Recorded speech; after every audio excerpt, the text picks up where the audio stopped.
चेतावनी। अगली खबर देखिए, अफगानिस्तान के पूर्व उपराष्ट्रपति अमरुल्लाह सलेह ने चेतावनी दी है कि पाकिस्तान के टूटने की शुरुआत हो चुकी है। खैबर पख्तूनवा में बमबारी को बताया शुरुआत। खैबर पख्तूनवा वो जगह है, जब अमेरिका अफगानिस्तान में ऑपरेशन चला रहा था तो बहुत सारे लोग खैबर पख्तूनवा में आ गए थे। जो आप जानते हैं, अफगानिस्तान के साथ खैबर पख्तूनवा ये जो प्रोविंस है पाकिस्तान का, उसकी बाउंड्री लगती है। और इसीलिए इसको लेकर ये जो बयान दिया गया है पूर्व प्रेसिडेंट की तरफ से अफगानिस्तान के, बहुत महत्वपूर्ण है कि पाकिस्तान के टूटने की शुरुआत हो गई। बहुत करीब बैठे हुए हैं, बहुत करीब से देख रहे हैं वहां क्या चल रहा है, और उनका कहना यह है कि यहां तो टूटने की शुरुआत हो गई। अब जरा उस मुल्क के लोगों को जो ये कहते थे कि हमारी तो स्ट्रेटेजिक डेप्थ है अफगानिस्तान, अब उनको अकल आएगी। मैं ठीक कह रहा हूं? एब्सोल्युटली। देखिए, आपने वहां से सुना कैसे वहां से आवाज उठी। आप तो डेली बताते हैं और आप रिव्यू ऑफ सिचुएशन करते हैं। जो ये सिचुएशन है, देखिए, आप अपने लोगों को मारने लगे, बौखलाहट से मारे, जस्ट बिकॉज आपकी सेना कुछ नहीं कर रही है। आप पूरे बिक चुके हैं अमेरिका के हाथ में। आपको बडगाम अभी कहते हैं हमें वो बडगाम हमें लेना है, वो एयरपोर्ट, उसके लिए कर रहे हैं आप। तो क्या दिखाना चाहते हैं? ये दिखाना चाहते हैं अमेरिका कि हम कैपेबल हैं, जबकि आपकी फौज OWL AL, हम इसको तो absent without leave, over stay of leave, इतनी ज्यादा हो चुकी है और पूरे के पूरी सेना भी इनके पीछे पड़ गई है, मुनीर जी के पीछे। अभी बताया था सर ने 2-3 दिन पहले ही बताया था कि 80% लोग पाकिस्तान की फौज के ऐसे हैं जिनकी असल में तैनाती इधर बलूचिस्तान के इलाके में थी। वो 80% लोग छुट्टी पर हैं, कहते हैं हमको नहीं आना, हमको मरने के लिए वहां पर छोड़ रहे हैं बलूचिस्तान में। ये हालात हैं। कॉमोडोर बहल, आपके पास आने वाला हूं, जल्दी से आ जाइए स्टूडियो, अगर हो सकता है गाड़ी तेज मत चलवाइएगा। हालांकि ये खबर देखिए, पीओके पर रक्षा मंत्री राजनाथ सिंह का बड़ा बयान। मोरक्को में प्रवासी भारतीयों से बातचीत के दौरान रक्षा मंत्री ने कहा पीओके अपने आप हमारा होगा। अभी जनरल सिन्हा ने यह खबर आपको प्रियम करते हुए बताया, पीओके में मांगे उठने लगी हैं, आपने नारेबाजी सुनी होगी। यह भी कहा रक्षा मंत्री ने। रिपब्लिक ऑफ बलूचिस्तान ने बयान जारी करते हुए उनके बयान का समर्थन किया है। बलोच नेता मीर यार बलोच ने सोशल मीडिया पर लिखा है, बलूचिस्तान गणराज्य भारत के रक्षा मंत्री के बयान की सराहना करता है। तो ये जो खबर है इसका डिप्लोमेटिक इंपॉर्टेंस है, ये जो खबर है इसका स्ट्रेटेजिक इंपॉर्टेंस है, ये जो खबर है इसका फ्यूचरिस्टिक इंपॉर्टेंस है। कॉमोडोर बहल इसको आपको बताएंगे। कॉमोडोर बहल। बिल्कुल, मीर यार बलोच ने पहले अपना फ्रीडम, बलूचिस्तान की फ्रीडम के बारे में अनाउंस किया था आज से 2 महीने पहले। उसके बाद से जो उनकी स्टेटमेंट आई है, वो अपने आप को एक स्टेट्समैन की तरह देखते हुए बोलते हैं, यानी कि एक फ्री देश का जो लीडर बोल रहा है, इसलिए इसकी इंपॉर्टेंस और भी बढ़ जाती है। छोटी सी बात मैं पीओके के अंदर बताना चाहता हूं आपको। पीओके में 127 हाइड्रो इलेक्ट्रिक प्रोजेक्ट हैं, और तो भी उसकी इलेक्ट्रिसिटी जो पीओके में, खासकर गिलगिट बाल्टिस्तान में 3 से 4 घंटे से ज्यादा नहीं आती। उनके जो सोस्ट ड्राई पोर्ट है, जो चीन से सामान आता है, वो वहां पे अटका हुआ है। उसकी वजह से उन्हें बहुत तकलीफें हो रही हैं। वो चाहते हैं, पाकिस्तानी गवर्नमेंट चाहती है कि उनके ऊपर टैक्स लगाए, जबकि ये स्पेशल ऑटोनोमस रीजन है, इस पे ये टैक्स चलते नहीं है, और कोर्ट ने भी यही बोला है। इस वजह से उनके अंदर की, आप देखिए पंजाब के साथ तो आप सारी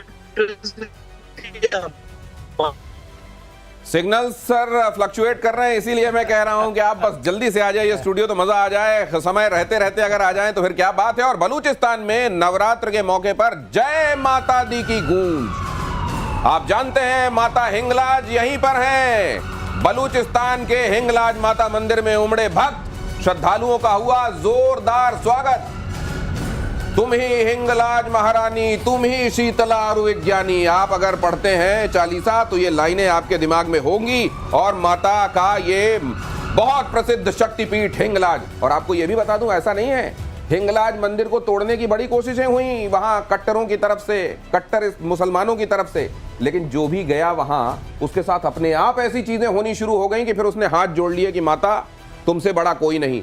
और यहां पर आप देख रहे हैं किस तरीके से जय माता दी के नारे लग रहे हैं। अब आने वाले दिनों में तो और जोर से आप ये नारे लगते हुए देखेंगे जनरल सिन्हा।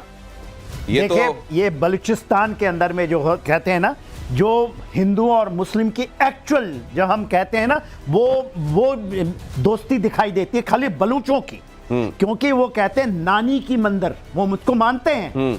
और आपने जो बात कही, तो हिंगलाज है, जो रिवर है हिंग, उसके बगल में बसा हुआ है। आपको 50 किलोमीटर पैदल जाना पड़ता है, रोड नहीं है वहां। और उसके ऊपर एक ज्वालामुखी है, वहां ज्वालामुखी के लिए सीढ़ी चढ़ते हैं, और ये सारे बलूच चढ़ते हैं, वहां मांगते हैं, मन्नत मांगते हैं। वो कहते हैं हम नानी के घर आए हैं। और हिंदू तो जाते ही हैं। 44 लाख हिंदू हैं अभी, उसमें से तकरीबन 3 से 4 लाख जाते हैं। और 15 मई को हमारा ऑपरेशन खत्म हुआ था, 10 मई को, 15 मई को बड़ी बात उठी थी और हिंगलाज मंदिर से ही उठी थी। सर मैं इसको जब गूगल कर रहा था, मैंने यहाँ से जुड़ी हुई तमाम जो खबरें पढ़ी कि पाकिस्तान की आर्मी और वहां के लोगों को भी ये कह दिया गया है कि यहां पर मत जाना, पहले हमने करके देख लिया है, बड़ा एडवेंचर हो गया था हम लोगों के साथ और ऐसे ऐसे एक्सपीरियंसेस हुए थे कि इस जगह को मत जाना, टच मत करना। एब्सोल्युटली, वहां जाते भी नहीं है, वो पूरा का पूरा इलाका बिगड़ है, उन्होंने डेवलप नहीं करने दिया।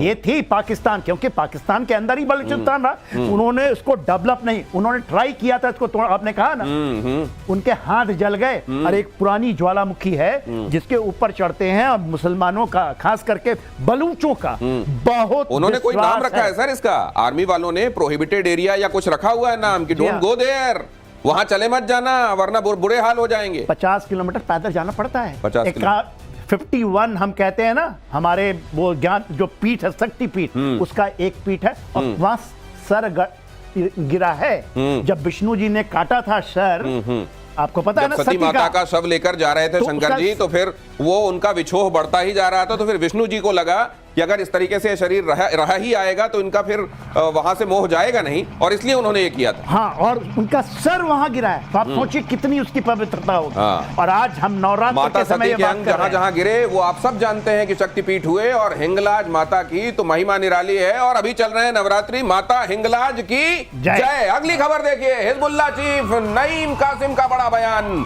सऊदी अरब से हिजबुल्लाह चीफ की अपील, पुराने मतभेदों को सऊदी अरब भुला दे, इजराइल के खिलाफ एकजुट होना चाहिए। हिजबुल्लाह चीफ ने कहा इजराइल के खिलाफ एकजुट होना चाहिए और हम सऊदी अरब के साथ अपने मतभेदों को भुला दें, ये कहा जा रहा है। अब देखिए, इजराइल भी जिस तरीके से वहां मार रहा है अपने दुश्मनों को, तो वो दुश्मन भी जो एक दूसरे के साथ कभी अदावतें रखते थे, अब कह रहे हैं एकजुट हो जाओ, पहले इजराइल से निपटो फिर आपस की देख लेंगे।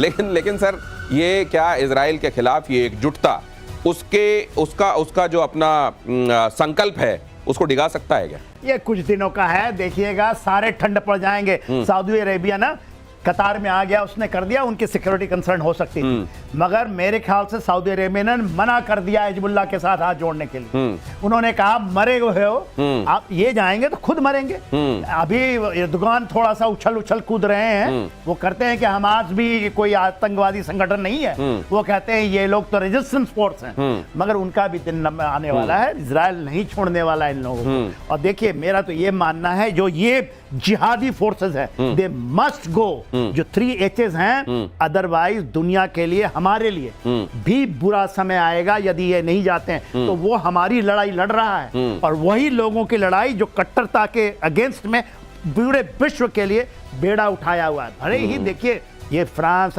यूके जो आ रहे हैं, जो बातें करते हैं, वो अपनी रोटियां सेक रहे हैं, हिम्मत नहीं है कि इनको रोक ले किसी तरह। इजराइल तो करेगा, मेरा ऐसा मानना है, क्योंकि वो डिटरमिन्ड है।